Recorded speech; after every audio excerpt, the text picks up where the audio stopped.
I think all of us would agree that getting people engaged is part of the answer, but people always say that, and yet it's really hard. And it's really hard in a city where you have so many different neighborhoods and lots of multifamily housing, lots of density, lots of people who are very busy with their lives. And I would love to know what your suggestions are for how you're going to do that. I think there's two things there. One, you have to institutionalize it. Whatever volunteering, whatever recreation and community building things you do, you have to institutionalize it. Otherwise, the moment someone says, I'm tired, this is exhausting, it goes up in smoke, and then you got to start from scratch, and that's a terrible way to do things. So again, building an actual program that instills that volunteer spirit around the city, that provides people an avenue to build that community is one, but you then also have to attack it in another way, because it doesn't matter how many great programs we build, if people don't know about them, if they're not being engaged, then they're not powered, they don't work. And so I feel like you mentioned multifamily housing. I think we do a really terrible job of reaching out to renters and those in multifamily areas and trying to get them engaged. I would love to just be a city council member and then have the authority and that kind of prestige to go into these apartment complexes, not as a sleazy candidate, but as someone who has some authority and wants to actually do something for the community and come and talk to people, hold forums, and just get them engaged because they have so much to offer. Yeah, you sold me.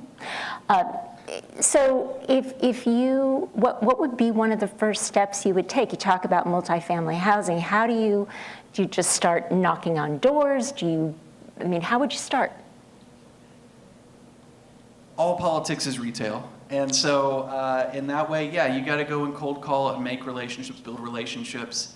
I think there are some council members right now currently who are trying their hardest to try and build those kinds of institutions and get the word out that the city is trying to engage them. But as far as getting more involved with retirement homes, there's a lot of people out there that want to give back and just don't know how. Or reaching out to apartment buildings where there is a locked entrance. You have to build those contacts, you have to build the relationships, and it's hard. But it's one of the reasons why it's one of my big focuses is we have to build community. We have to. And that should be one of the most important aspects of our city councils right now across the country. If you don't mind me kind of going on a little tirade here, the Surgeon General of the U.S. just earlier this year, the day before my birthday on May 3rd, said that we are suffering from an epidemic of loneliness.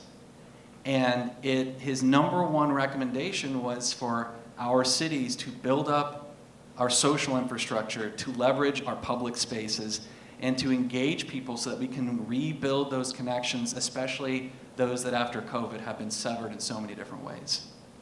So let me ask you this. What would you say to someone who is really fearful? You mentioned that fear. And I've heard people who are running for office say this, that they don't want change. They don't want it to change. They want us to be the way we were. How do you get over that? How do you make it not so scary for people? Well, the first step, this is with any conversation with someone who maybe disagrees with you, and I talk to a lot of people who disagree with me, it's okay. But the first thing is to just make sure you're validating people's emotions. People's feelings are real. You can't just deny them outright, or else you're just going to put people in a defensive posture, and you're going to get nowhere. And as someone who is trying to help lead us to a better outcome, everybody needs to be on board. Even if they don't agree with me, even if they're not wholly on board, at least they know where we're going and they know why we're going there and the whole intent. And so I make sure that I let people know that, yeah, change is scary, and yes, you've bought into this community and the community is changing. A lot of people who have been here for decades, 30, 40, 50 years, they are the first to tell me about the horse pastures that they miss. They tell me about all these different places that just don't exist anymore. And it's important for us to acknowledge that change is normal. It's scary, but it's normal, and it has to happen. And in fact, Lynnwood's DNA is change. Not about 20 or 25 years pass in the city before something big happens. This city started out as basically well, it wasn't a city. It was just another timber yard of sorts. Then eventually we got sucked into the whole chicken farm game. And once that tax evasion scheme kind of ran out, we built into a commuter town that we are much more familiar with today, with the interurban. And that trolley that came and brought people to and from the work centers of Everett and Seattle. The center of gravity of the town has changed over time, with Highway 99 pulling people west, with I-5 pulling people east, the mall pulling people north, and now the city center pulling people back down south. Lynnwood is change. It's important that we acknowledge that change is scary and that we are validating people's feelings while also explaining all the benefits and all the great changes that can come about from it. Okay, that's great. Let's move on to the second question. There was an issue that came up among city council members related to, I know you're familiar with this, where there was a proposal for an opioid treatment center in Lynnwood. And it caused a lot of concern in the community. And the council passed a temporary moratorium on approving those facilities, although a new state law does require the city to accommodate them. And I wondered, there's been some people who say we shouldn't have those facilities. Obviously, the state is saying communities need to accommodate them. But what is your kind of take on that situation in terms of how that went down, maybe how things could have been done differently, and what the future holds for, obviously, drug addiction is a problem, and every community has it. And what do you see as the future for that kind of thing in Lynnwood? That's a lot to unpack. I know, and we have 5 minutes, so go for it. Okay. I wasn't sure I was going to be able to run this time. I've run a couple times now. But watching the last 18 months kind of unfold was super disappointing and sometimes upsetting to watch.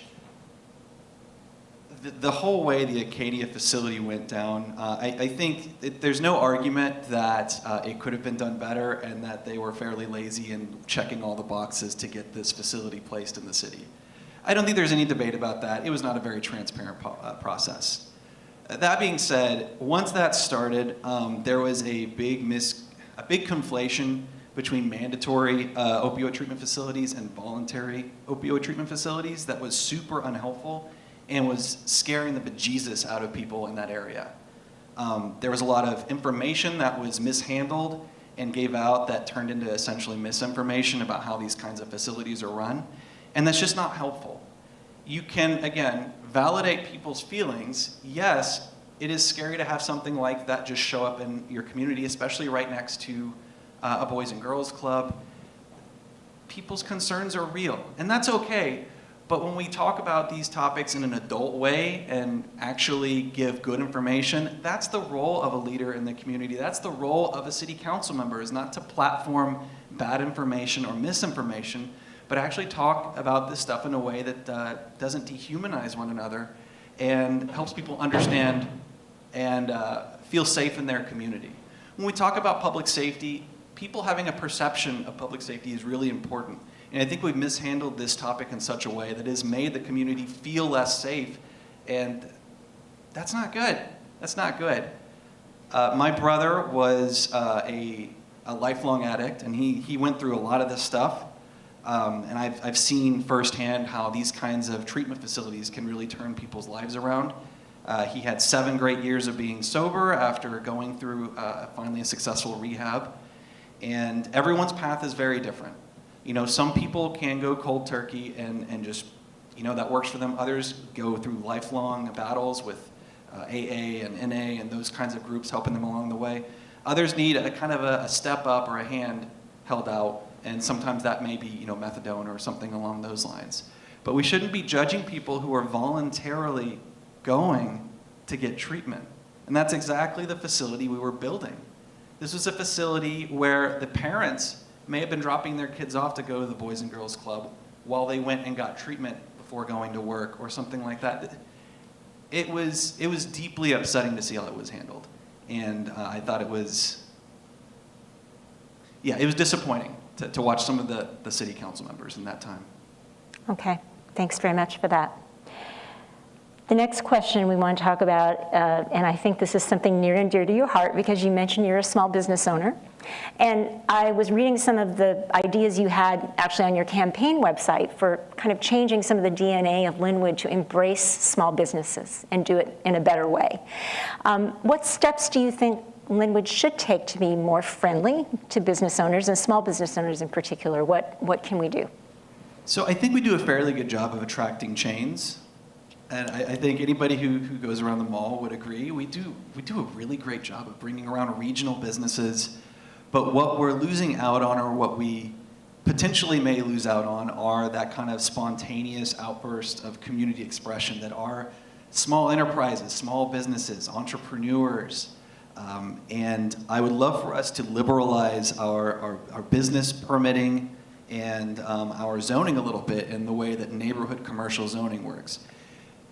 I'm not going to do a zoning 101 with you guys. I'm not going to put you to sleep here. But suffice to say, there has been a historic building tradition in America where we have corner stores, where we have businesses that are within walking distance of where people live. At some point along the way, we decided that having somewhere to go to near your house was a terrible idea, and we abolished it. But I would love for us to bring that back. That's the kind of neighborhood I grew up in.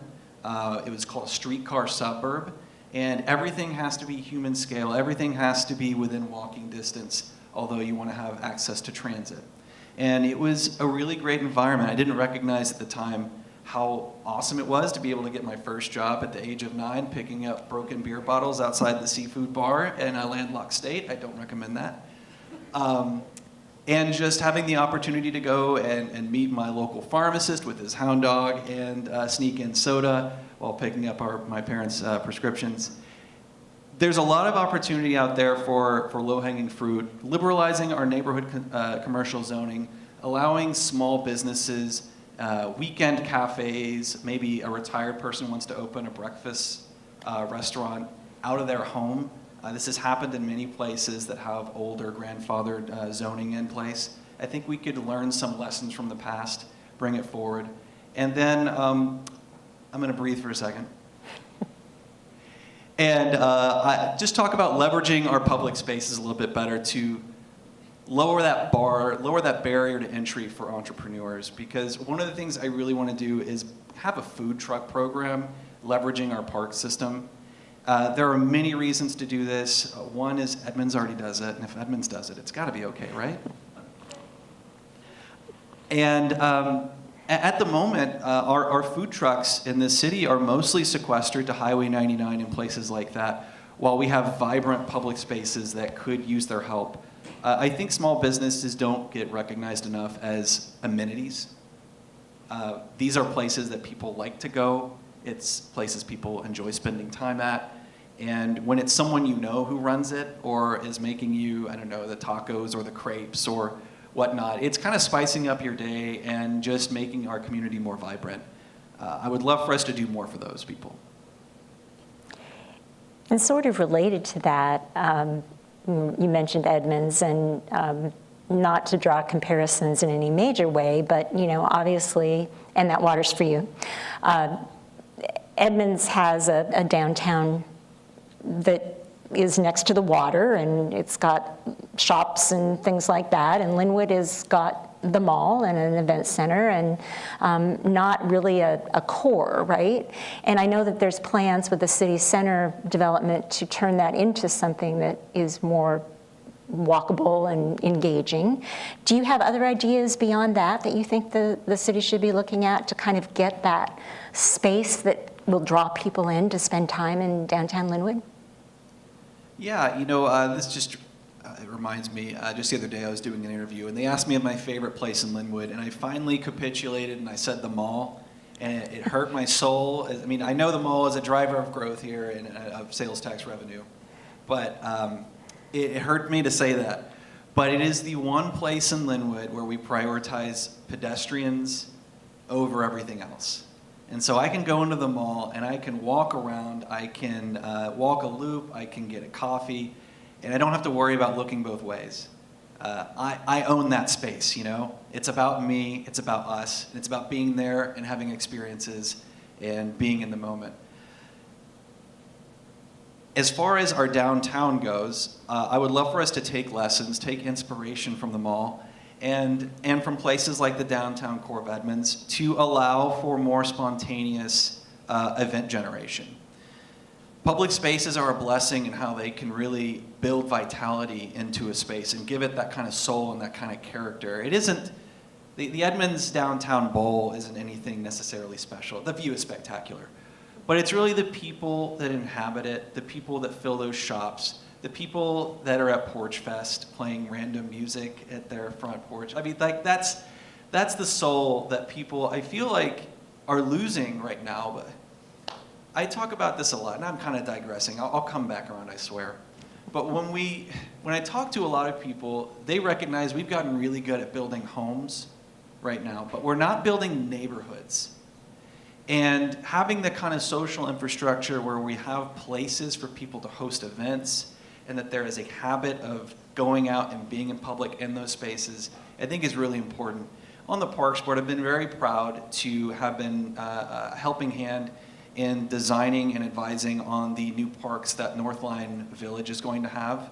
Northline Village, for those who don't know, is going to be this kind of core of the new downtown, just north of 200th and the light rail station, and kind of topped out where the Fred Meyer on 196th is. In that space, they're going to be installing 2 parks. One of them is called the Village Green, and it's a little less than an acre, but it's right in the middle of it. There's going to be restaurants, cafes lining it, and just a great space for people to mingle. A little bit further along, there's going to be a dog park, which people have been crying about not having for a long time. And in between the two, there's going to be a raised boulevard. And that's where I'm hoping we can finally get a farmer's market in this city. One of the problems with having a farmer's market is you need a way for people to get there. For those of you who have lived here for more than 5 years, you probably are aware that we had a farmer's market in Lynnwood based out of Wilcox Park for 2 years. And I asked the Parks Department, what happened? Like, every special place should have a farmer's market, right? But unfortunately, we have decided as a community that we don't want big public spaces with parking, and so we don't have space for a farmer's market anymore. The way that our city center can solve it is by having a pedestrian-focused area that feeds people into it via transit and then is imminently walkable, so that we have a demand, we have a space, and we have a place for everybody who wants to call Lynnwood home. Those parks and that space sound fantastic. I will talk about parks all day. I'm so sorry. Okay.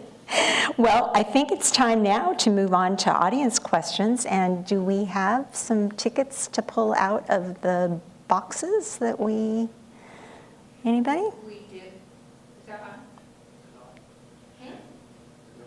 Oh, okay. Okay. I think that we have just the exact number of questions that we need. Okay. So hi. Would you like to ask the question? Because I promised you. Come on, you gotta stand up. Yes, I would like to ask. I'm not sure the mic is on. I'll hold the mic for you. I gotta hold it. Okay. Well, first off, Perfect. thank you all for being interested enough to run for city council. I don't know if you know what you're getting into. I've been in this community since 1974. And so anyhow,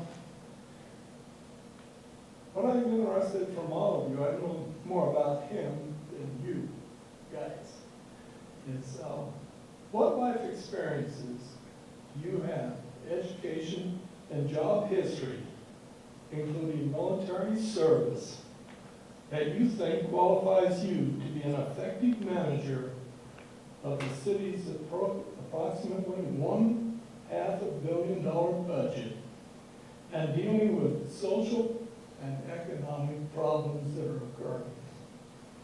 And so we'll go to you, Mr. Coila. Oh, that was good. You did So good. you have 1 minute to answer this question. Again, there's a lot in that question. So I'll just be brief, first talking about what experience I do have on civic boards and commissions that kind of give me a clue into how the city works. So just to briefly explain my background, I have been on the Parks and Recreations Advisory Board with Lynnwood for 5 years. I'm on the County Parks Board too. And usually people think that's just playgrounds. It's not. It's probably one of the most intersectional boards and commissions a volunteer can get involved in with the city. We talk about growth, we talk about equity, we talk about density, we talk about gentrification, we talk about budgets, we talk about maintenance, which I'm sure another candidate here will talk about a little more later. As a business owner as well, I know that there are certain bottom lines that can't be ignored, and I know that the decisions today will have very long-term consequences in the future. When we talk about budgeting, we need to make sure that we are checking in for the long term and that we're not bogging down future generations with liabilities and poor decision-making that is going to prevent them from having their city be a special place that, in your case, is fiscally sane. Soluble? No? You got I guess me. your time's up. Thank you. Thank you so much. And the next question, who was holding that ticket? Does anyone else have a question they'd like to ask to Mr. Coelho? Oh, it's a quiet group. I don't have a ticket, I'll ask a question. All right. No. This is the ringer in the audience. Okay. What would you say you have learned since you've run for office before? What makes you a different candidate now than in those other times that you run? I have learned I've learned how time consuming it is to do really effective outreach, and I've learned the value of it because I've seen decisions made over successive councils that have clearly not been representative of the community and their concerns. So one of the things I'm actually doing right now, besides just soliciting votes when I talk to people, is I'm asking every voter a specific question. I'm asking them, what neighborhood level issue matters to you, and do you want council to know about? And you should see people's eyes light up because suddenly they're the authority on something. I'm not just asking them a random question and they're like bewildered. They are the authorities on what's happening in their neighborhood. I've been taking notes and I'm making a neighborhood map after the campaign is over. And I'm just going to present these local issues to the rest of the council. I've just learned that people take being in office for granted sometimes. And that engagement just is not happening at the level that is needed to truly represent the community. Thank you. That's what we have for these questions. Okay. Any more takers? We'll take one more if we have one. 352? Okay, we're good. All right, you now have 30 minutes. 30 minutes. We'd be here a while. 30 seconds for a closing statement. When you look at the different people running for office, there's a lot of different qualities you're going to be assessing. You know, are they a good fit? Are they representative? Are they addressing specific issues that matter? One that I want you also to consider in my case is, are they going to be able to help be a collaborative player in solving some of the regional issues? Lynnwood's turning into a regional city. We're not a sleepy bedroom community. We can't pretend we're Briar anymore. We have to step up, and it's important for your council members to have relationships with our various state representatives and our county council and all the various players in the region. I've been endorsed by pretty much every single representative that you guys have elected to represent you in Olympia and at our county council. I think that's an important thing to look at. Please consider looking at that in the future when you're checking out your candidates. Thanks. Thank you, and thanks so much for taking the time, Nick. Really appreciate it, and wish you the best of luck in your campaign. And now we're going to switch. You can leave that microphone there. We're going to switch over to the position 7 candidates. So thank you, Nick.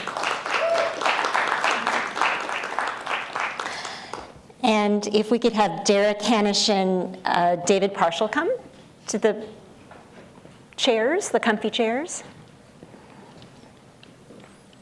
Thank you very much for coming tonight. Oh, yeah.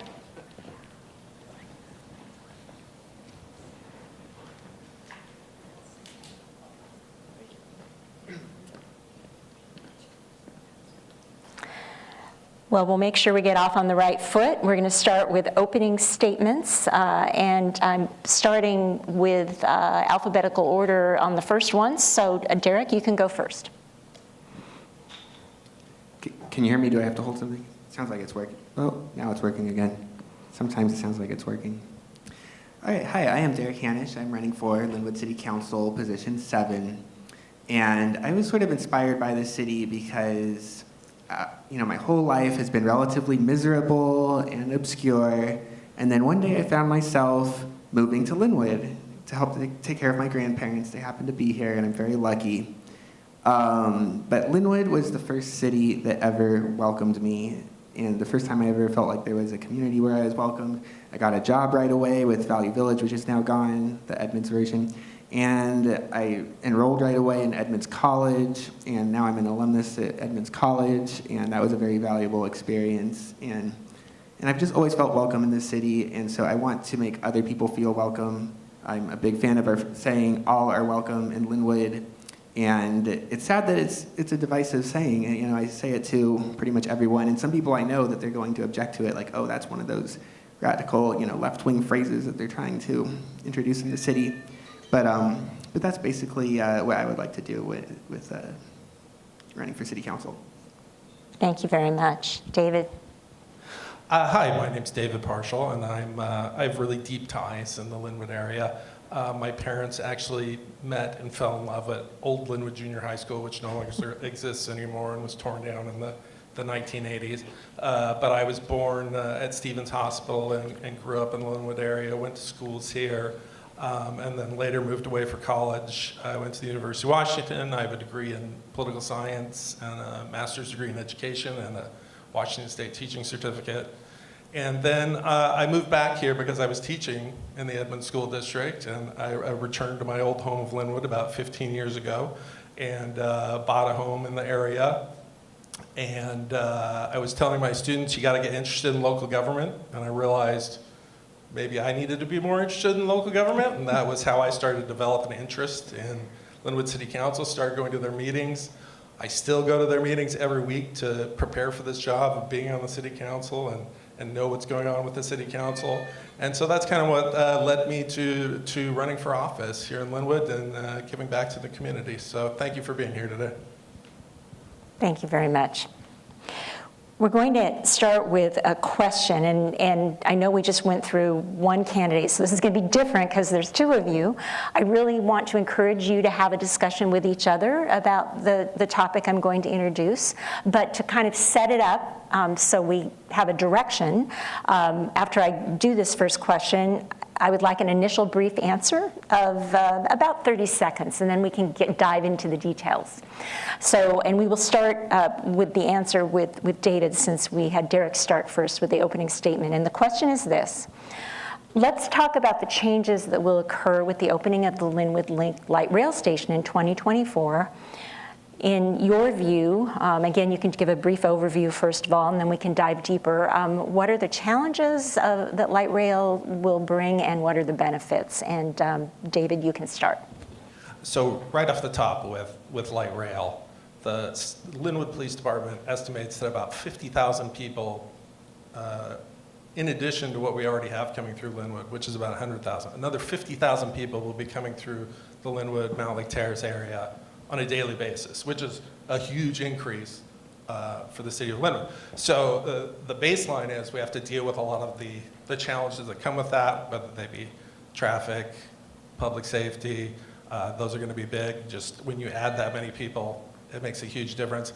There are opportunities as well. We'll get into that in a minute. We'll get to that. Okay, thank you. Derek, in 30 seconds, what's your overview on that question? Sure. Well, I'm going to enjoy taking the light rail to Seattle, but I've also talked to police about this, and they will admit that because Sound Transit doesn't enforce fares on light rail, it's basically just a system for transporting everyone who can't afford to travel. And furthermore, it's going to be the northernmost stop until at least 2040 when it's expanded to Everett. And when you get to the northernmost stop, everyone has to get off the train, right? So there's going to be all kinds of populations that are introduced to Lynnwood. It's going to be our responsibility to welcome them. And That might have been my noise there. I think that's fine. It was your Cut it noise. off. Thank you. Okay, that's great. So I know, David, you had we're going to go into some of the benefits, so why don't you talk a little bit about that? And then it sounds like Derek might have some other thoughts, and the two of you might want to talk about how to reconcile some of those. Yeah, so the opportunities for Lynnwood are, actually, Derek's correct. We're doing something that no city's ever done before. We are being the terminus of the northern end of light rail. So all of those people coming to Lynnwood present opportunities as well. We are a very retail-reliant city, and we've talked about the mall and some of the places to shop in Lynnwood today. So the big opportunity for us is this is a place where people are going to stop and pass through, whether they're going to the mall or they're at our thriving restaurants or they're just getting coffee here. Like, that could be a tremendous revenue boost for the city of Lynnwood. So I'm looking forward to seeing what we can do in terms of improving those business opportunities with more people coming to Lynnwood, as well as the challenges with traffic and safety and those things. Right. Derek, what thoughts do you have? I think he's right that the estimate is 50,000 new people every day coming to Lynnwood, and there's plenty of revenue to be had from that. But I think that what we'll notice publicly is the massive amounts of trash and homeless people that come, and we have to have compassion for these people. And so my plan is to actually somehow convince homeless people to pick up trash, right? This is like the holy grail of politics in my mind, right? And at San Diego, they have a system where they pay $2 per full bag of trash, right? So that's sort of a general idea I'm proposing. I'm not committed to that $2 amount. But in my mind, that's what will be necessary. And not only that, but when we're talking about troubled people, one of the main problems is their social network. They have really bad peer influences. That's why they make a lot of their bad decisions. And so I very much like Nick's proposal. Like, why am I even going up here after Nick Coelho? Like, he spoke at so much length about so many things. But about volunteerism, I think we need more volunteerism in the city. I like his idea about having sort of a core of volunteers, but what we need is like better peer influences for troubled people, right? Which is like a specific flavor of volunteering. And I think that the city should actually maintain some sort of a network to connect people to positive influences, perhaps with a Facebook group, perhaps with Nextdoor, some such thing. I've spoken long enough. Go ahead, David. Go ahead, Teresa. Well, I was just going to say, David, it's interesting to hear Derek talk about that, and it sounds like you've had some discussions maybe with the city and with police about kind of what they're anticipating with this influx of people. Do they have some plans in place right now that you're aware of for addressing that? Plans for addressing? For just in general, the fact there's going to be an increased number of people coming in and all of that. Yeah, I have had those conversations with the police department. I'm endorsed by the Lynnwood Police Department, and I haven't had conversations with the city so much, but I am there every week observing city council meetings, see what's going on in city council meetings. So I think some of the big concerns in terms of, again, making sure that public safety and traffic is taken care of is it's a difficult time for cities to hire police officers. It's not the most doesn't have the most positive perception in the public right now, and so we have fewer people interested in becoming police officers.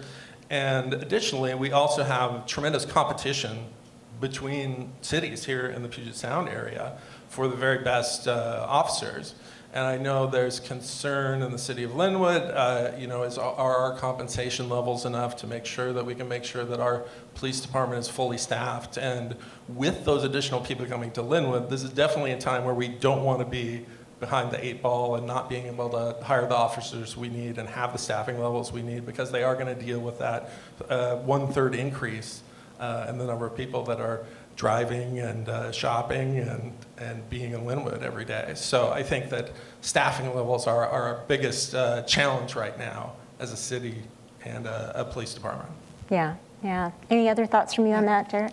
So one thing that comes to my mind is that just recently the city council passed a law banning the use of drugs in public, right?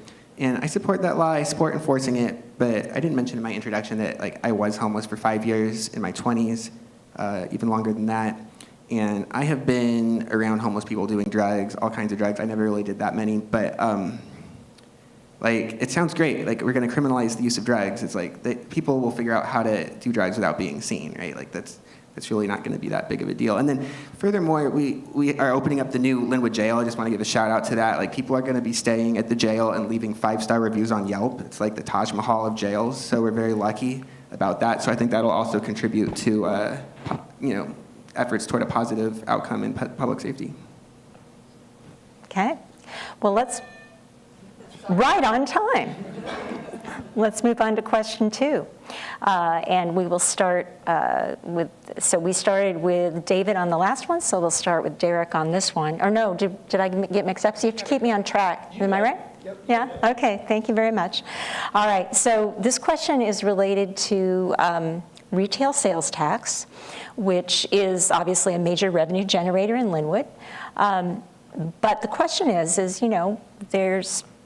sustainable? Is it something that the city, it has relied on it, but are there other revenue sources that we should be looking at? 30 seconds, just kind of high-level overview, and then we'll dive deeper. I think this is on me. Derek. So this is one of my favorite issues. I kind of have a very long-term view of it, which is that we're so dependent on physical retail locations that are going to become increasingly less useful with e-commerce, right? Because e-commerce is just so convenient, the selection is superior, and so forth. Increasingly, shipping costs are down, and shipping times are down.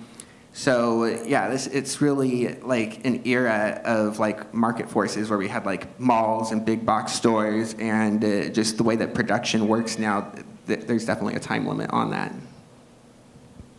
Thank you. We really should be concerned about retail. I mentioned earlier that is a driver for Lynnwood. We are a retail community. People come here to shop, and there are questions about how long a retail industry is viable. I'll give a shout out to my girlfriend. She's the queen of Amazon. So that's time she's not in the Alderwood Mall shopping, so I have to chastise her a little bit. So I think experiential businesses are really exciting. I've been to some cool experiential businesses in Lynnwood. Like I went to the escape room that we have here in Lynnwood. I'll give a shout out to them. Those kind of businesses are maybe more exciting for the future. But we have to be really careful with that sales tax rate, because we don't want to reach a point where we're discouraging people from shopping in Lynnwood. Because for the foreseeable future, we are still getting some of those physical customers here, and we want this to be a friendly place for shoppers to come and buy and patronize our businesses here in Lynnwood. Yeah, so what does, I mean, obviously we have a lot of shopping, and that's good, but do either of you have ideas on what are some other revenue sources the city could be looking at? Are there other types of things we should be considering inviting in, manufacturing or other things that would bring more revenue sources? Thoughts about that? Sure. So sometimes I talk about how I'm from San Diego, and there's a mall there which is entirely closed, and it's being replaced by apartments. It's called Mission Valley Center. And I think they're doing retail on the bottom and residential up top, which is like the style these days, right? And so, we all hear these estimates. I think it's like 12,000 new residents over the next 20 years or something. David could fact check me on that, actually. So just having more residents will be a bigger tax base, right? And all of these big box stores, like they have a finite amount of time left. Like we've already lost Office Depot, Staples, and Sprouts in the last year. And I loved Sprouts. I like high quality grocery stores. So now I have to travel to Mill Creek to go to Sprouts.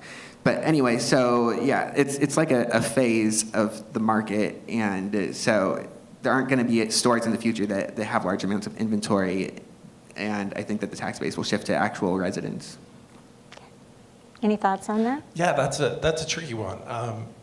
Lynnwood is a small city in terms of its geographic area, and so I don't foresee any like major manufacturing plants coming to Lynnwood or us becoming a more industrial city. I don't think that's in the cards for Lynnwood. We just don't have the space to do it without taking out some of those amazing parks and green spaces that really make Lynnwood so unique. I kind of touched upon it a little bit earlier, but I'm really excited about our thriving restaurant scene. I think Lynnwood is becoming, I would love to see Lynnwood become a more foodie city. I think it's becoming a foodie city. There are always great places opening up. And we got the Brazilian steakhouse opening up. We got the Shake Shack. I think that's something that people are always going to go out to eat, whereas people may not always go to the mall to shop. So I think those kind of businesses are really helpful. But I would be careful about revenue streams from other areas. One thing that older voters, especially senior voters, talk to me about is property tax. And sometimes they feel like property tax is going to drive them out of their homes in Lynnwood. And that's not what we want. We want them to stay in their homes and be Lynnwood residents and be productive and have great lives here. I think continuing to diversify so we're not so reliant on the big box stores is a fantastic idea. Restaurants and experiential businesses are great ways to do that. Did either of you, when you were doorbelling, or is it something that you've talked about in your campaigning, ever talk about cutting the budget to, instead of just looking for more revenue? But, is that something that people bring up to you? It's like, well, what about just tightening the belt? I'll be honest, it does not come up. It's good to know. I've knocked on a couple thousand doors in Lynnwood, and people like their services, and it's hard for them to think about. Nobody tells me they want something cut other than taxes, Right. Because they like when they have an emergency that the police can come to their house, and they like when they have a fire that the fire department will come to their house, and they like when they turn on their water that the water will be there. So despite talking to many, many voters, I've not heard nobody has come to me with a specific idea for something that they don't want in Lynnwood. I think we really like our community, and I haven't heard any of that. So they want those property taxes lowered. That's a big thing, but no, I haven't heard any services that people want to go away from Lynnwood. Okay. What about you, Derek? I think maybe the only thing that's really discussed in that context is law enforcement. Some people want there to be less law enforcement kind of for ideological reasons, and then other people want there to be more. But that, in addition to it, is a discussion about the behavior of law enforcement officers. Do we want them to be more assertive or just play more of a background role? But yeah, that's interesting that our budget is $500 million a year, and there really is very little discussion about cutting it. Well, be interesting to see what happens if either of you end up on the city council and that topic comes up. All right, next question. And this one, Mr. Partial, we'll start with you with the answer. Speaking of public safety, we'll start with this 30-second first pass. What is Lynnwood's #1 public safety concern and why? And then we'll talk about solutions as we get into the discussion. I guess I already hit on that a little bit, and I would go back to the police staffing that we're concerned about. And we were just, with the last budget, we were just able to hit full staffing in Lynnwood. But we have constant attrition there. People are leaving. We just had an officer leave and got rehired by the city. So, I jumped the gun on that a little bit, but I want to make sure we continue to be fully staffed with our Lynnwood Police Department. Okay. Derek? Same question, yeah. Yep. So I agree with all that, but I would focus on just the elusive nature of crime, right? So, for example, where I live, lots of people have to park on the street, and people are just walking by all night long. And over the course of a week, there's a couple punks who have a tool, and as they're walking by, they just bash a window in a car, and they just keep walking, right? They don't take anything, they just bash a window and keep walking. Well, guess what? We're never going to solve that, all right? Unless we live in a police state, but we're not going to. Furthermore, stealing cars, same sort of situation. Maybe we could solve that a little more easily, but state law doesn't really make it easy to deal with stolen vehicles. Okay. Well, what else about public safety in terms of, obviously it is a concern people talk about a lot, just the worry. They're having a city council discussion about this right now. There's a public safety forum going on. There's been some shootings involving kids. What are some of the things that Lynnwood should be thinking about in terms of addressing that? I think one thing that really scares people when I go out and talk to voters is I'll be in an area, say, near Daleway Park or near Spruce Park, and people will tell me there was a shooting down there last week. And I think shootings coming to Lynnwood is really scary because I think if you've been a long time Lynnwood resident like I have, that's not something we're used to in Lynnwood. It feels that's something that happens in the the big city or something. Because we still think of ourselves in Lynnwood, we have a little bit of a small town feel, even though we're growing rapidly. So I think that's been scary for a lot of people, that those sort of things are coming to Lynnwood. We're not used to those shootings. And I think also I would hearken back to those business and economic drivers. I think one thing that's concerning for Lynnwood is that being a retail center, we're also kind of the target of shoplifting a little bit. The poor cosmetic stores are hit really hard. Fred Meyer's hit really hard. Home Depot gets hit really hard with shoplifting.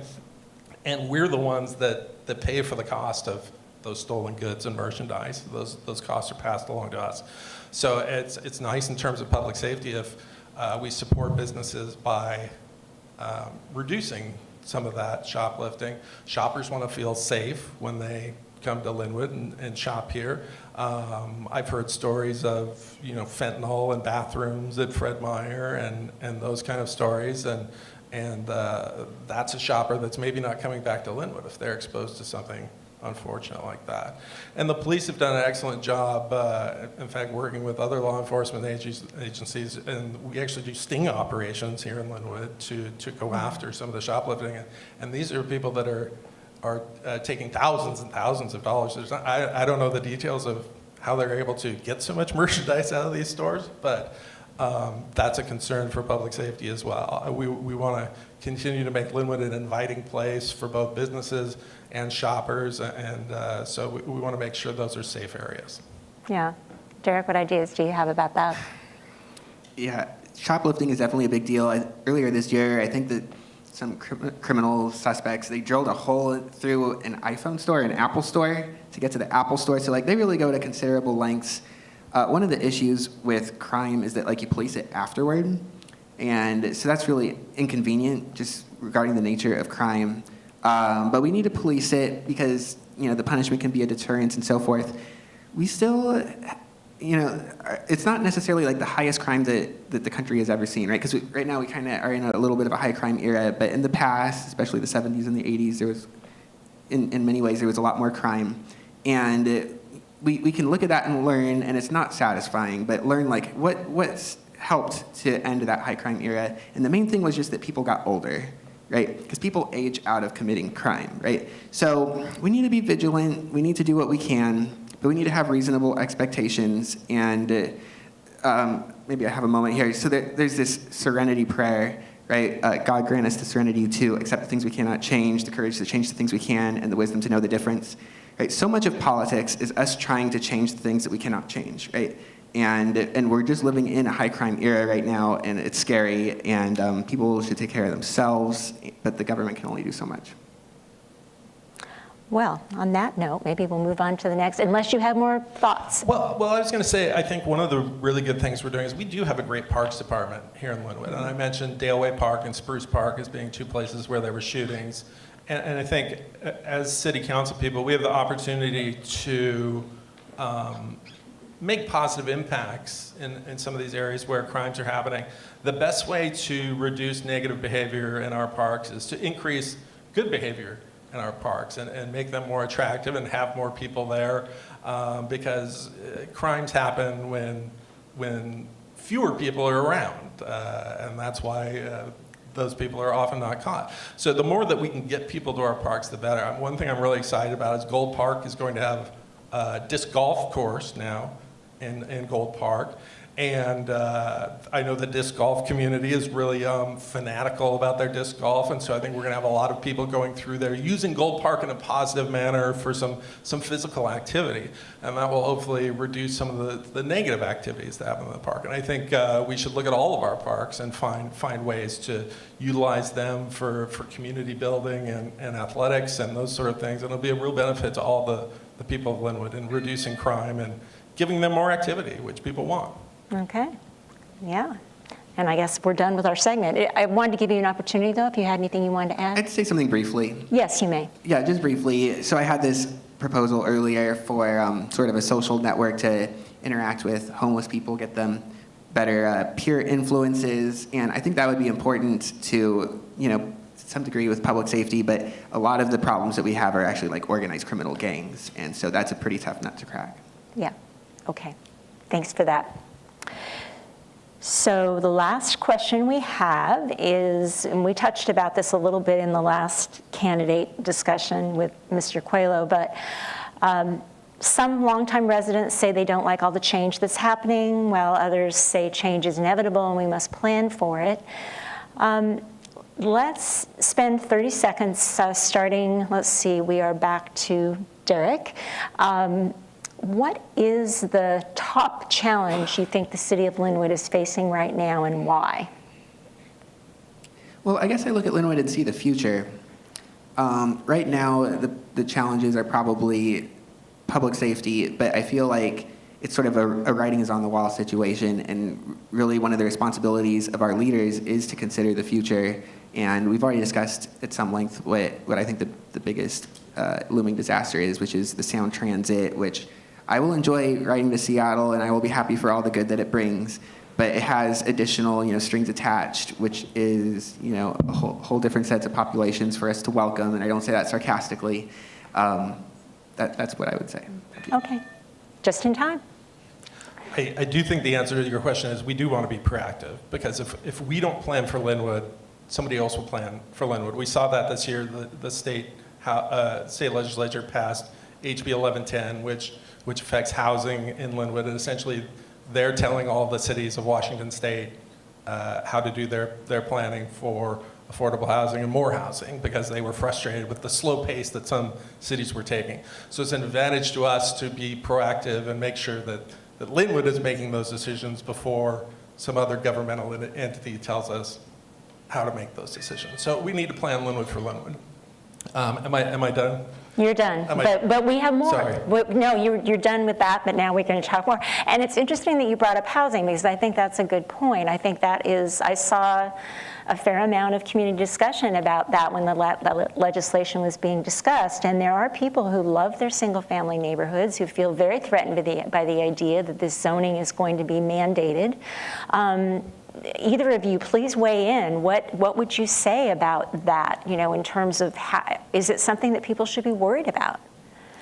I think it is something that people should worry about. Single-family homes are part of the character of Lynnwood. I don't think single-family homes are going away. We do have a projected increase of 12,000 people living in Lynnwood over the next 20 years, which is quite a bit of growth. So where do we put those people? We do need to build housing in Lynnwood. That's about 600 units a year. And just if you're having trouble visualizing that, I know everybody probably goes to Costco. I love Costco. So if you go to Costco, there's some big apartment buildings right across the street from the Costco now. Those are about 350 units. People live in those. So essentially you need to build 2 of those a year just to keep up with housing. And that's just talking about apartments. I think home ownership is still something that's the American dream, and we need to build more than just apartments in Lynnwood.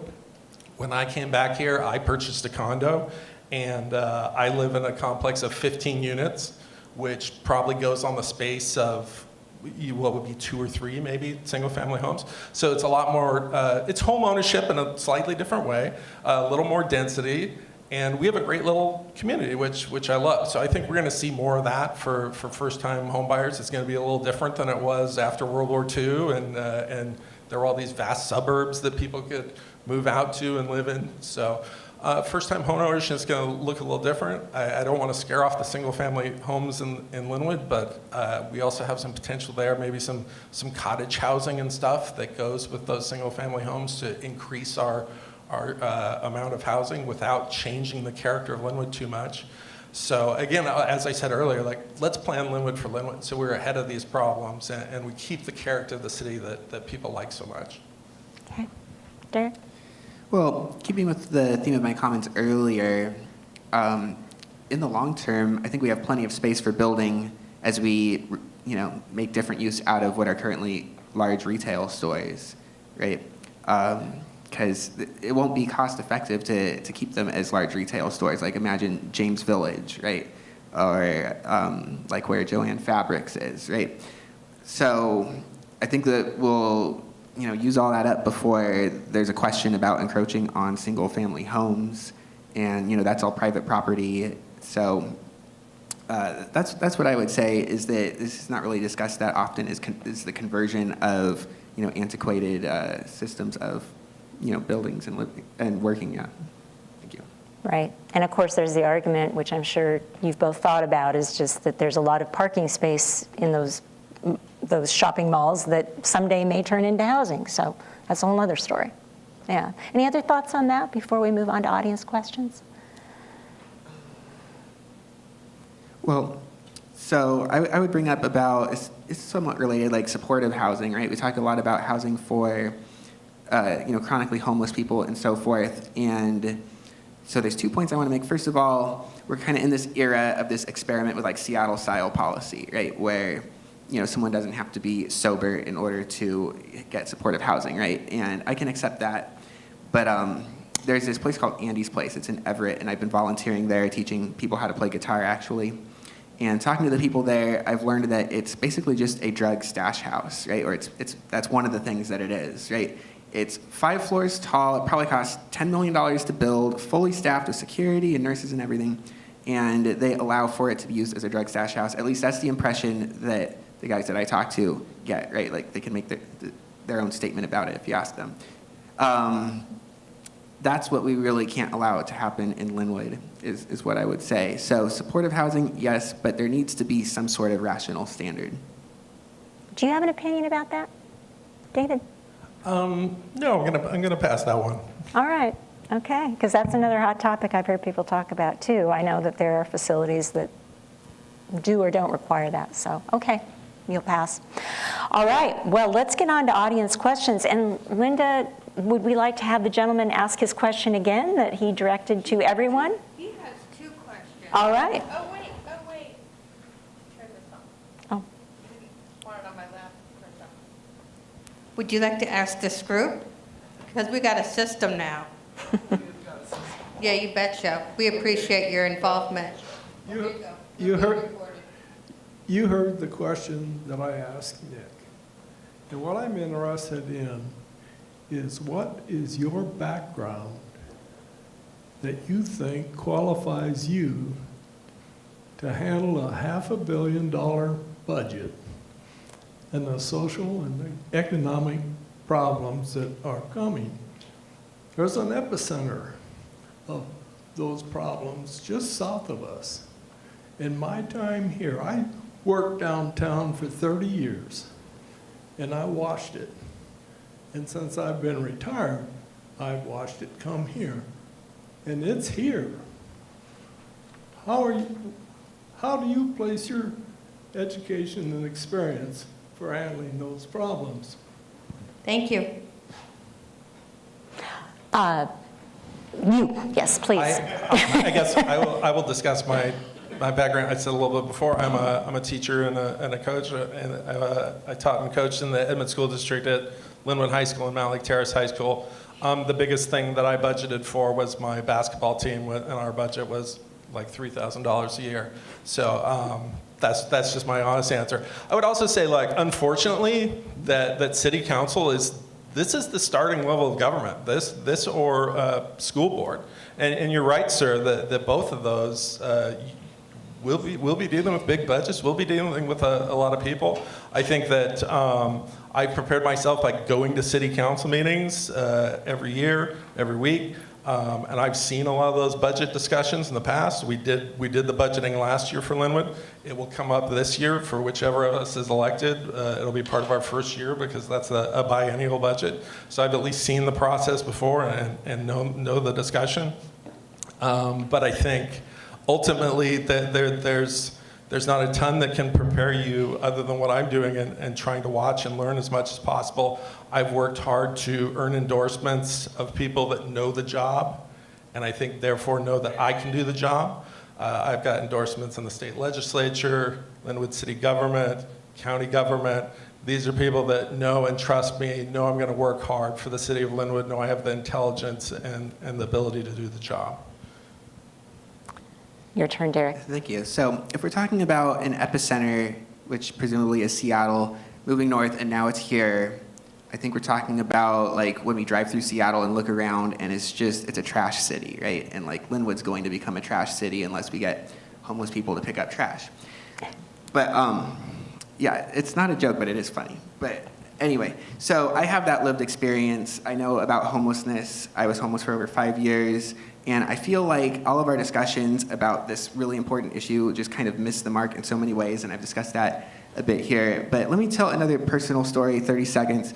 So when I was young, I had a piano teacher teaching me how to play jazz piano. Black guy, played in New York City in the 80s and so forth. Super cool, coolest guy I ever met. And then I found out that George Zimmerman had killed Trayvon Martin, right? And me, just being young and naive, I was like, oh, you know, there's no evidence, there's no eyewitnesses. But my piano teacher, it was just a huge deal to him, right? He was just outraged and just posting about it all the time on Facebook, all the time.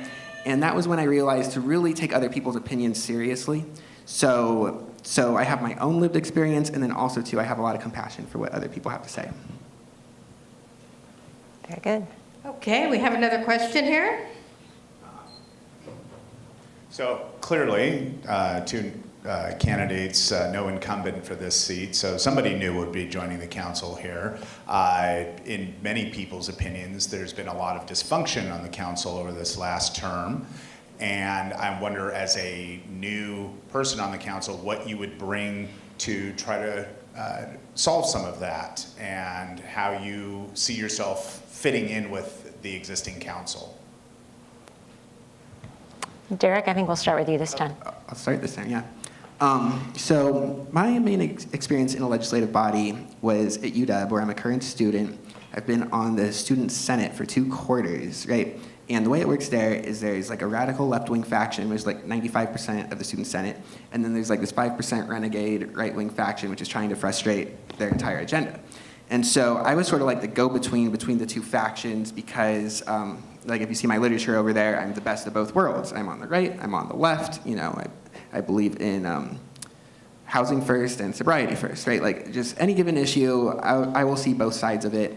And actually, yeah, contributing, being a positive influence to the culture in the city council is one of the main reasons I would want to run for city council. So thank you. Thank you. I'm glad you brought that one up because I do get asked about that a lot as I go around and knock on doors. Like, it's more in the vein of what's going on over there at City Council. They're concerned about some of that dysfunction because they are reading about it in the local papers. We've been in the Everett Herald and Lynnwood Times, and of course Lynnwood Today. One thing that's going to be a huge advantage for me is I'm sitting in those council meetings observing, and so I know the personalities of the city council members real well. They don't know my personality super well because I'm not on the city council yet. But I would say I am a person that will listen to anyone, talk with anyone as long as it is for the benefit of the city of Lynnwood. And I'm very much a happy warrior out there. And I hear people when they say, let's stop the dysfunction, let's get back to doing the business of the city of Lynnwood. And I want to see us really hone in on that as a city council and make sure our focus is on moving Lynnwood forward and not with a petty back and forth argument, because that doesn't serve the people, that doesn't serve the city. You guys have got this down. Another question? Are there any other questions for these candidates? Yes, sir.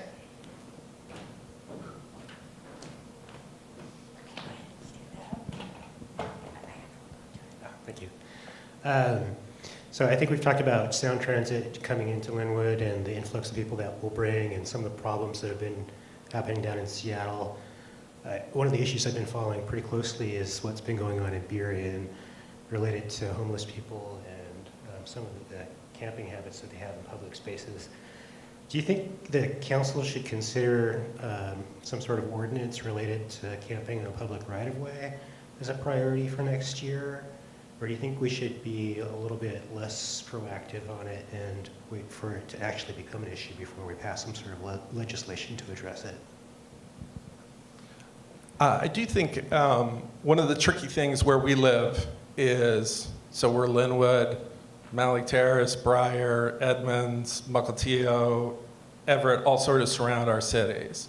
And one thing that I would really like to see in the future as a city councilman is to have more regional solutions when it comes to homelessness, because I don't think it serves any of our cities well when you're playing by different rules than neighboring cities. So if Edmonds has an ordinance about homeless, it affects what happens in Lynnwood.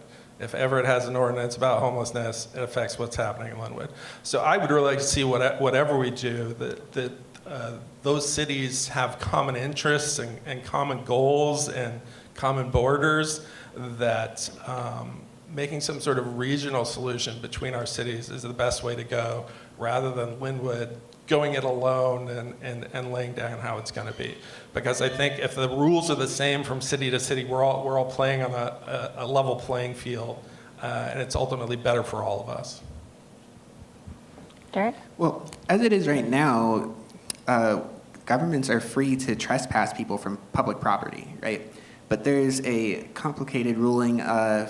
It was in Idaho. It's with the Ninth Circuit Court of Appeals, where in order to remove encampments, you actually have to have supportive housing available to put as many people into. Now, they can decline to enter that housing, but nonetheless, you have to have it available, right? So that's sort of the environment that we're in. And I agree about like the regional aspect as well. I think that there's new things that are being tried in Seattle, and we should learn from Seattle. I think one of the main things is a spirit of volunteerism, right? Like, we're either going to, us ourselves step up and deal with this, or else we're going to be overcome by the wave that's coming from Seattle, right? Like, that's pretty much the story that's going to happen. One place that I would like to see considered is the lot that FedEx owns by the automotive junkyard on Highway 99. It's already a homeless camp. Why not talk to FedEx and see if we can make some positive use out of it? Any other questions? That's it? Okay. Well, thank you very much, Derek and David, for being here tonight.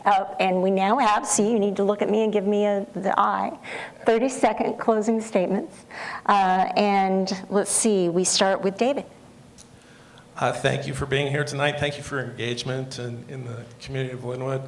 I just want to say that I've done my homework, and I'll reiterate again that every single week, I'm there watching City Council, learning what's going on there. I know the issues well, and I think, look at my endorsements as well. The people that are endorsing me are people that have done this job or bigger jobs. They know that I am a person that loves Lynnwood and will do a great job for the city of Lynnwood. So I hope to have your vote in November. Thank you so much. Well, I want to thank Lynnwood Today and the Lynnwood Chamber of Commerce and Edmonds College for organizing all of this. Thank you very much.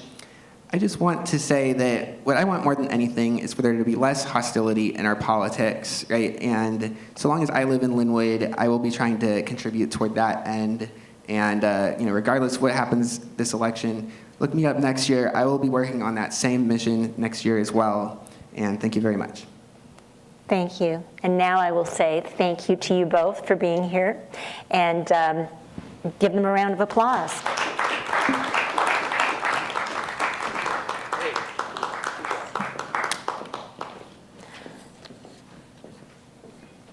Now we're going to have our last candidate, Robert Lutweiler. Robert? Okay. Thanks for coming. Could I ask one of the volunteers to bring a fresh water bottle for Robert, please? I just realized we had the same one sitting there since Nick, and I'm not expecting you to share that.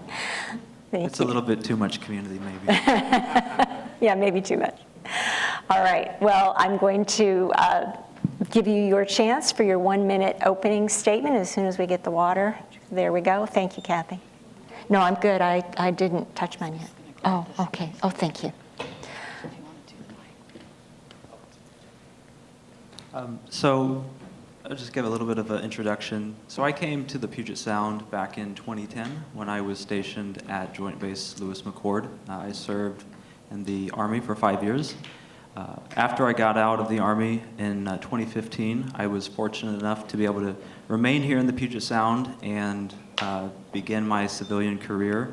I worked in a role for the largest multi-employer defined benefit pension plan in the U.S., administering for the Western Conference of Teamsters. And I currently work as a program manager for international retirement plans and financial well-being plans for Canada and Latin America. And then I was also able to earn my Master of Business Administration from the University of Washington Foster School of Business. So that's a little bit about my background, and looking forward to discussing some of the important issues and the reasons why I'm running for City Council. Thank you very much. We're going to start with a question that's related to community involvement and outreach. And again, we're shifting gears. Those of you in the audience, we had 2 candidates who were discussing, but now we're back to you and me, so might be able to dive a little deeper. I was wondering if you could provide an overview of your strategy as a city council member to engage Lynnwood residents, especially those who are traditionally underserved. Maybe some of your hopes and concerns about that issue and what you would do to reach that goal. Yeah, I think it's a great question, and I look at it as, I think the first thing is giving people a reason to be engaged. When I look at a lot of the issues that people are facing, particularly students of Edmonds College, the younger demographic, but people of all ages, we have a huge housing affordability crisis where 40% of Lynnwood can't afford a home, and they're paying 40-50% of their income towards rent or their mortgage. And so I think the first thing is that if you want community engagement, you have to be working to solve those problems, to help lift people out of this economic burden. And I think when you do that, and when you start delivering on those solutions and you help tackling those challenges, people want to be engaged. They see government is working for them and is looking out for them. So they want to be engaged. They feel less stress. They have the time to volunteer. They have that time to come out and be a part of these community events. And so really it kind of just comes down to, from a hierarchy of needs, we have to focus on those challenges that, people are drowning under this financial stress. So let's focus on that. And I think the engagement and that sense of community and that involvement comes as they see us getting back to work, solving those problems. And as a city council member, how can you address that issue of trying to help lift people up financially? I mean, what are the options on the city council to do that? Well, I have a long list of housing policies that I think we should be looking at as a city council, and I'm sure we'll maybe talk about that a little bit more. So there's a long list of housing policies to help protect people who currently have a home and they want to remain in that home and they want to be secure. Helping people who need to become established and are fighting to put down roots. So there's a lot of policies that the government has put in place that are contributing to the affordability crisis, and so we have to fix what the government has inadvertently maybe created. I also would say I work full time. I don't have the ability to volunteer in the middle of the day.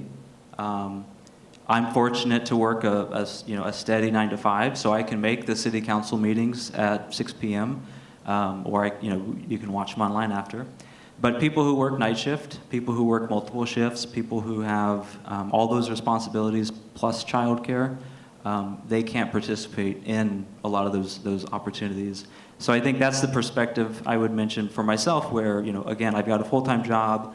I'm really keen for city council and the government to really get out there to the community, hosting events outside of just the normal kind of business day, or some of these time slots that we have, and really try to get out to the community and across a variety of times and places, and try to have that outreach be a little bit more organic and meeting them where they are. Yeah, and I think that you're right. I do have housing, affordable housing is a separate question that we'll talk about in a moment. And I think one of the other candidates had mentioned just the idea of trying to engage more with a lot of the demographics in Lynnwood that are maybe more multifamily housing, more apartment buildings, retirement communities. And you talked about kind of reaching out during different hours of the day. Are there any other ideas you have for kind of getting into some of those communities that are not traditionally paying attention to government? I think you can push out, there's been cities who have done things where they'll have their city services set up through a converted food truck, a mobile food a mobile truck for city services. There's things you can do like that to get out there to these communities where people may not have the accessibility to come to City Hall or come to where the services are currently located. So I fully support ideas like that and the outreach to help with that. But again, I think a lot of it, in my opinion, comes back to what are we really doing to solve the problems that a lot of these households face where they have a reason to want to be engaged versus feeling like they're not welcome here. A lot of the city council talks about renters in a very disparaging way. To me, I wouldn't feel welcome, hearing some of these comments. So, what can we do to really create that relationship where they want to be engaged? Okay. Well, speaking of affordable housing is the next topic. So you said you have a whole list. Tell me more about what that looks like. And obviously the stage is set that we know it's an issue. We know that people can't afford to buy a house. Many just can't afford rent anymore the way things are going. What are some of the ideas that you have for affordable housing? Well, as was mentioned, we do have the state bill that legalized and is allowing duplexes and triplexes and a variety of housing types in areas that are currently only zoned for single-family housing. And I think that's a great opportunity.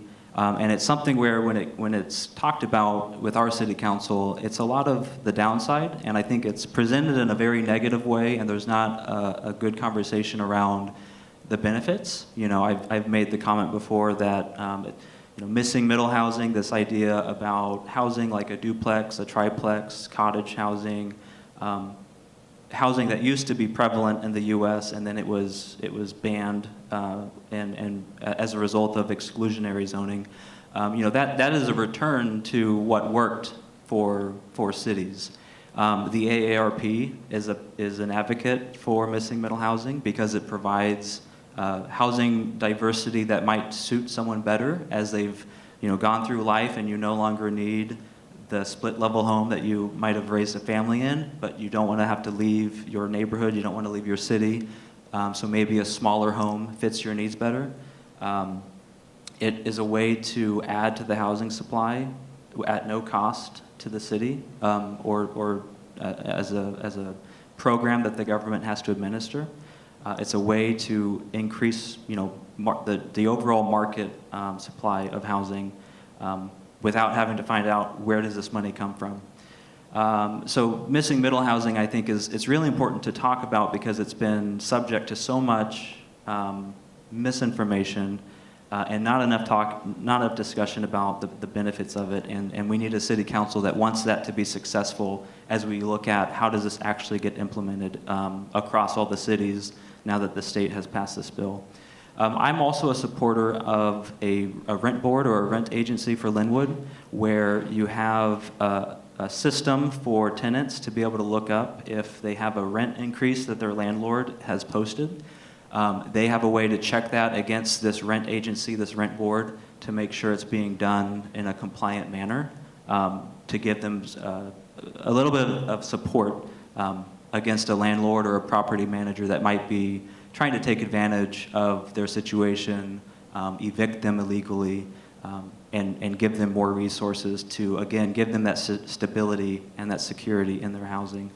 And then the other thing maybe I would mention, and I'll pause, is when we look at the growth and the development that's happening in Lynnwood, there's a lot of concern about, we're not building apartments or we're not building housing that the average family can afford. It's all luxury apartments or it's a luxury price home.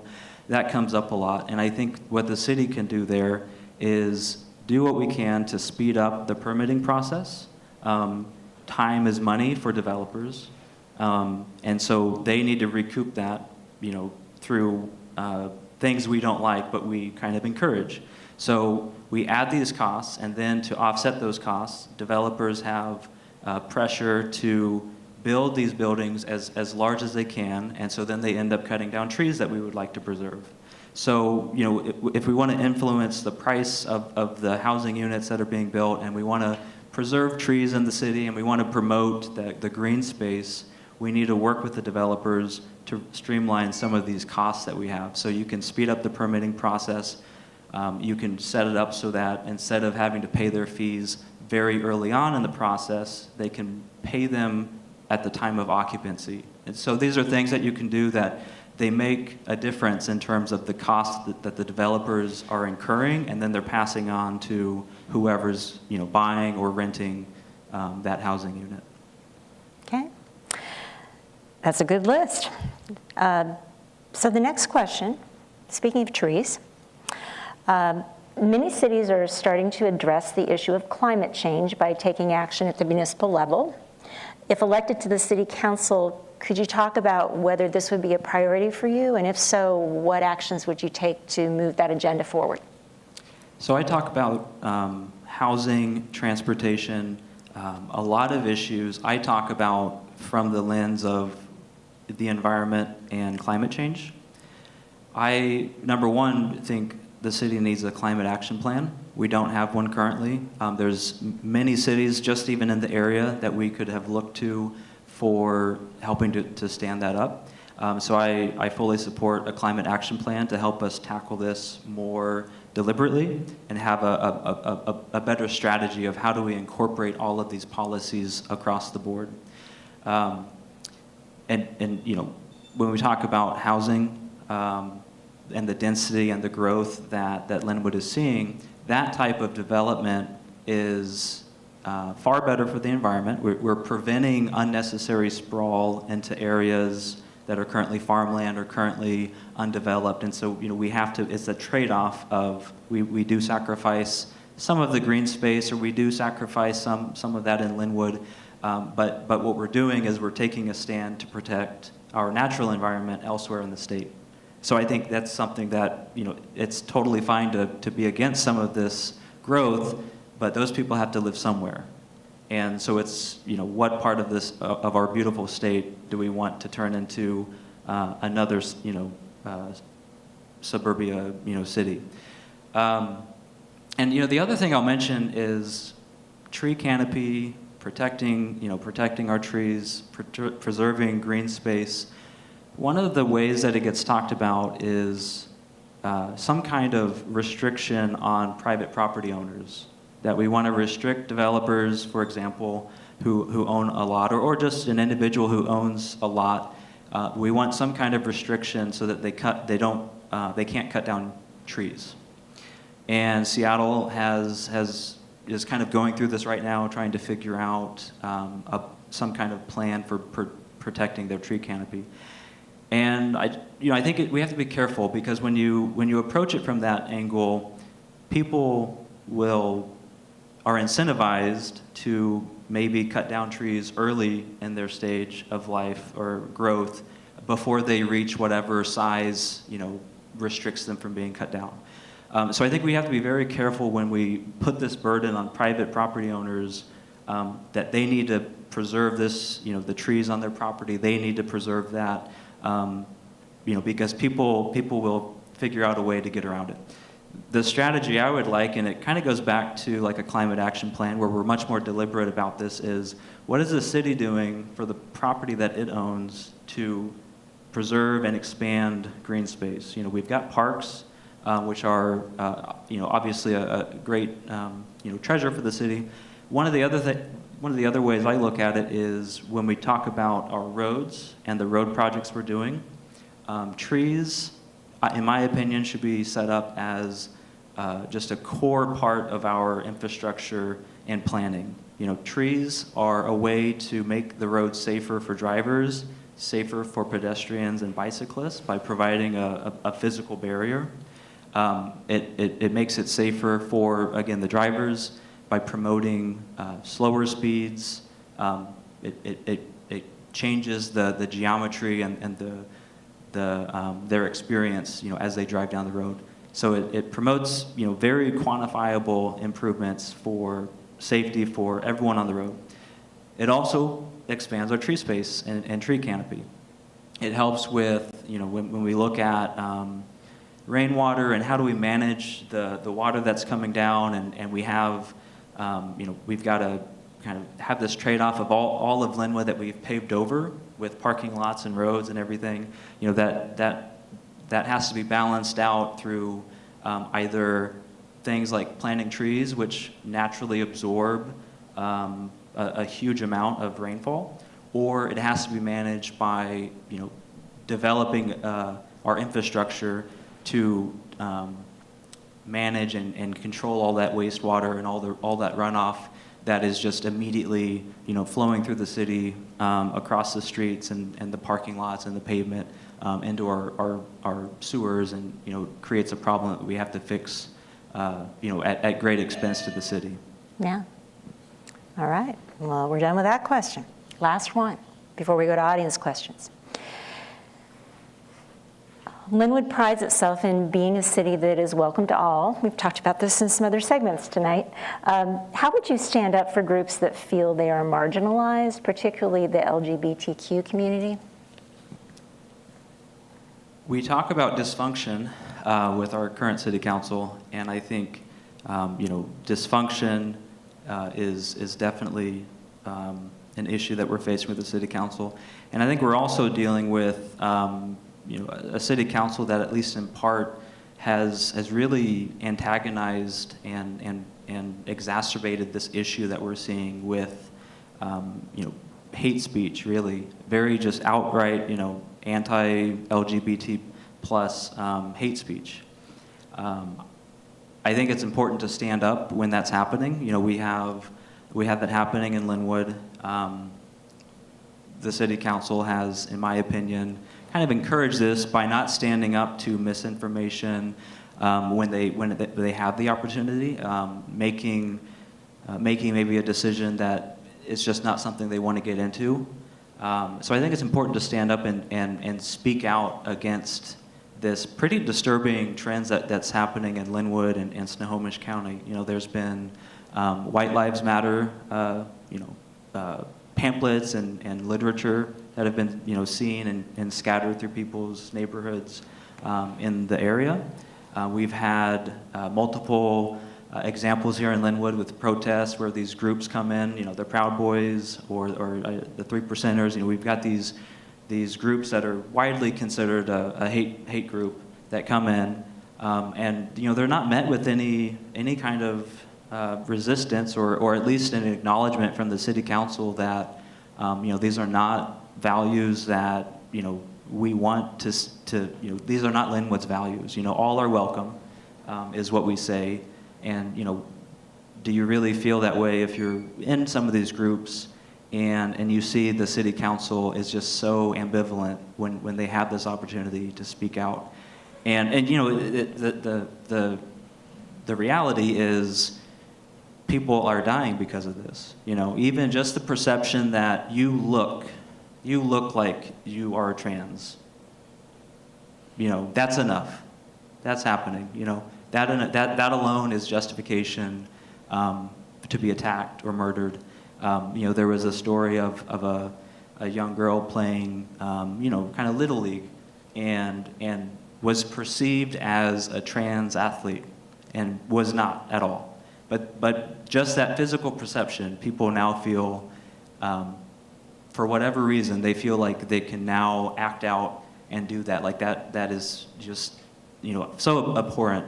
And I think, we have to acknowledge it's happening here in Lynnwood, and we have to step up and speak out against it.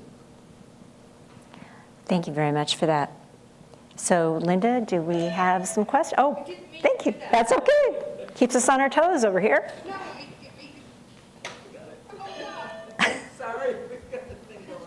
Take it away from her. Should we start with the question, Yes. the traditional question that we're starting Shall we with? start with the traditional question, sir? He's going to have to repeat it one more You can change it time. up if you want. You're going to get some exercise here tonight. I've heard the question, and He knows it. I've listened to you enough. I sort of know where you're coming from. I'll try and formulate this as I go along. My reading is less than 30% of the voters elect. And we see a problem now on the council where that's happened. You are at a disadvantage running against somebody that is seated and apparently doing a good job. How do you propose to make headway? What this campaign is talking about the issues that Lynnwood residents are facing and providing very tangible solutions that we can implement from day one. Giving people a choice. If I felt like the city council was either capable or willing or interested in solving any of these problems, I wouldn't be running. But unfortunately, there's very little concrete action coming from the city council. So what I'm doing and what all I can do is give voters my honest view of things, talk about these even if it's not politically expedient, and let them know they have options for who they vote for, and also to let people know there is a lot that the city can be doing at the city council level. This is not something that we need Olympia to solve or Washington, D.C., or someone else to do. These are all things we can be doing and we should be doing at the city council level, and that's why I'm running. Thank you for that. Does anyone else have a question that hasn't asked a question yet? Anybody? I have one more question up here. This is my... That's okay. Let's really make this exciting, right? I'll just building on what this gentleman asked. I know there was a previous commitment, but there's an empty chair next to you. You clearly had a choice of who to run against in this election. Why? What did you see from your opponent that made you want to run, as opposed to city council in general?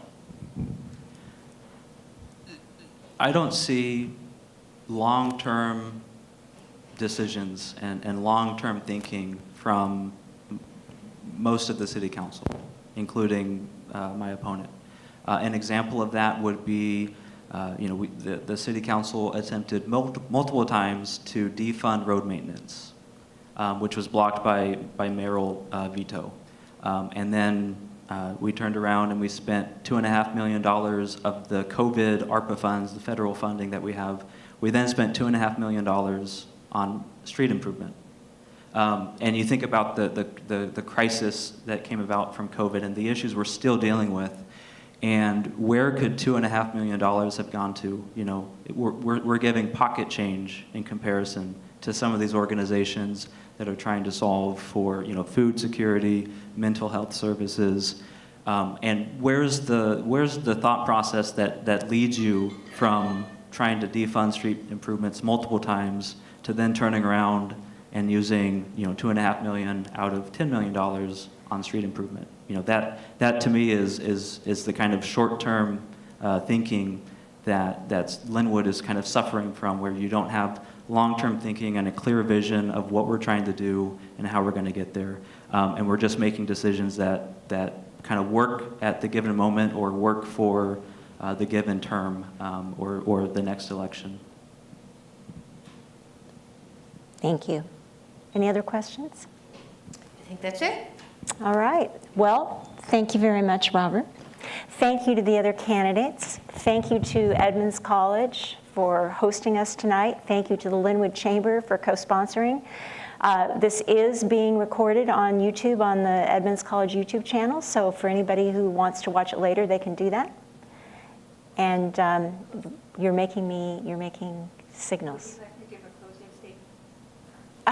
See? You guys have to watch me every single time. Please have your closing statement. That's okay, because I forgot to.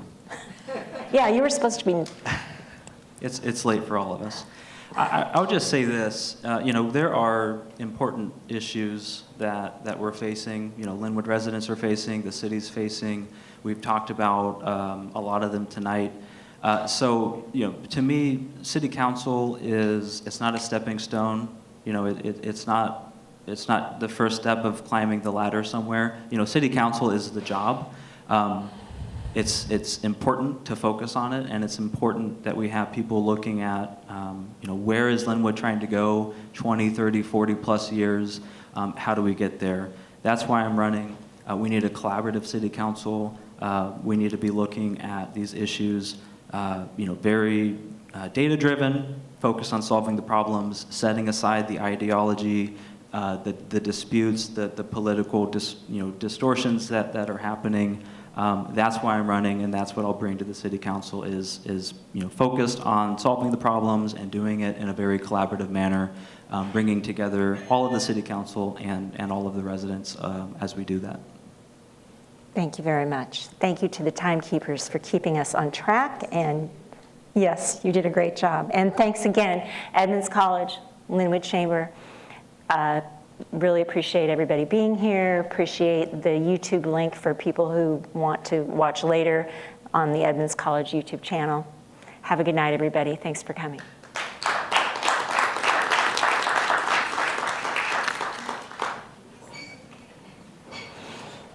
Thank you for putting up with that.